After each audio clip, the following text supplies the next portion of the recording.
नमस्कार।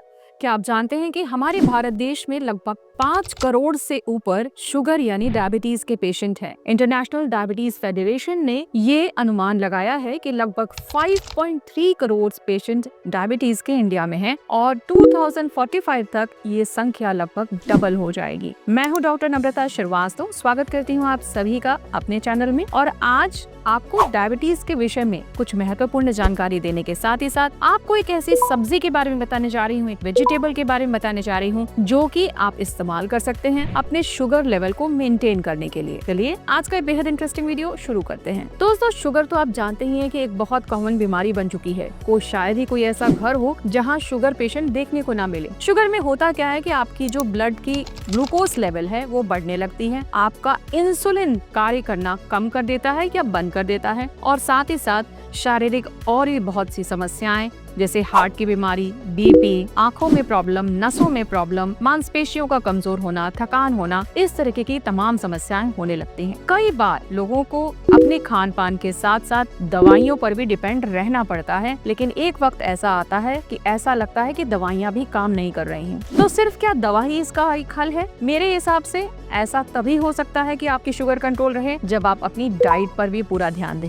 ऐसी ही वेजिटेबल यानी सब्जी के बारे में मैं आपको बताने जा रही हूँ जो है बहुत कॉमन और आजकल बहुत ज्यादा यूज होने लगी है, वो है ब्रोकली। जी हाँ, ब्रोकली यानी हरी गोभी एक ऐसी क्रूसीफेरस वेजिटेबल है जो कि आपके शुगर लेवल को मेंटेन करने में बहुत कारगर है। वो कैसे, आगे आने वाले वीडियो के पोर्शन में आप ये जानेंगे। दरअसल जो ये वेजिटेबल होती है ब्रोकली, इसका जो ग्लाइसेमिक इंडेक्स होता है वो होता है 10, यानी ये आपके ब्लड में जो शुगर लेवल है वो ना के बराबर बढ़ाती है। अगर आप इसका हफ्ते में 2 से 3 बार प्रयोग करते हैं तो धीरे धीरे करके बढ़ी हुई जो ब्लड शुगर लेवल होती है वो ये कंट्रोल में लाने लगती है और साथ ही साथ आपकी इंसुलिन सेंसिटिविटी को ये बढ़ाती है। जब इसका ग्लाइसेमिक इंडेक्स इतना लो है और साथ ही साथ इसके अंदर पाए जाते हैं कुछ बहुत ही काम के एंटीऑक्सीडेंट्स। ऐसा ही एक एंटीऑक्सीडेंट है सल्फोराफिन। ये जो सल्फोराफिन होता है ये बहुत इफेक्टिवली शुगर को कंट्रोल करता है, मैनेज करता है और साथ ही साथ ब्लड ग्लूकोज लेवल को बढ़ने नहीं देता है। इसके अलावा इसमें पाया जाता है एक एंटीऑक्सीडेंट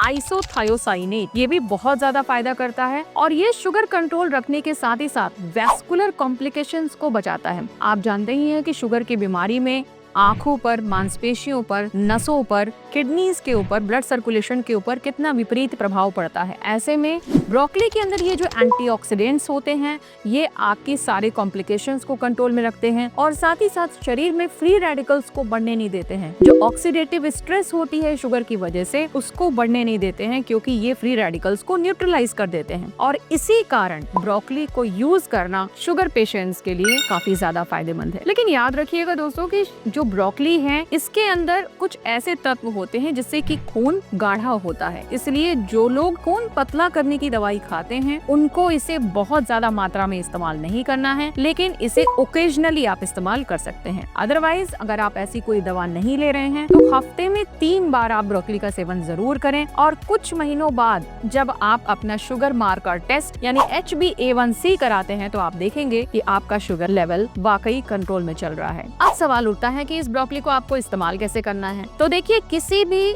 जो नेचुरल चीजें होती हैं, जो इस तरह की वेजिटेबल्स हैं, फ्रूट्स हैं, उनको उनके जो नेचुरल फॉर्म में अगर लिया जाए तो सबसे ज्यादा बेनिफिशियल होता है। हालांकि कच्चा खाना सबके लिए पॉसिबल नहीं होता है, इसलिए आप इनको स्टीम कर लीजिए या फिर हल्का सा सौते कर लीजिए। जब आप इनको स्टीम करते हैं तो इनके जो न्यूट्रिएंट्स होते हैं, एंटीऑक्सीडेंट्स रहते हैं, वो प्रिजर्व रहते हैं, यानी वो नष्ट नहीं होते हैं। क्योंकि अक्सर कुकिंग ज्यादा देर करने से या फिर ज्यादा तेल का इस्तेमाल करने से जो ये हमारे न्यूट्रिएंट्स होते हैं सब्जियों में नष्ट हो जाते हैं। इसलिए इनको स्टीम करके आप इस्तेमाल करें, इनका सूप बना के पिएं, ये ज्यादा फायदेमंद है। लगभग 10 से 15 ग्राम आप पर डे इस्तेमाल कर सकते हैं और हफ्ते में 3 बार ऐसा करने से आपको निश्चित रूप से अच्छे लाभ मिलेंगे। उम्मीद करती हूँ कि डायबिटीज पेशेंट्स के लिए अक्सर उनके मन में चलता रहता है क्या खाएं क्या ना खाएं, कौन सी सब्जी हमारे लिए बहुत फायदेमंद है। तो इसी क्रम में मुझे लगा कि ये चीज आपको बतानी चाहिए। आप इसे जरूर नोट करें, इस्तेमाल करें और अपना फीडबैक कमेंट बॉक्स में जरूर दें। फिर मिलूंगी आपसे ऐसी ही कुछ अच्छी सी काम की जानकारी लेकर। अगर आपको आज का वीडियो अच्छा लगा हो तो जरूर इसे लाइक कीजिएगा और अगर आपने चैनल अगर तक सब्सक्राइब नहीं किया हो तो प्लीज कर लीजिए। ऐसी ही कुछ काम की जानकारी लेकर फिर आपसे मिलूंगी, तब तक अपना ख्याल रखिएगा। धन्यवाद।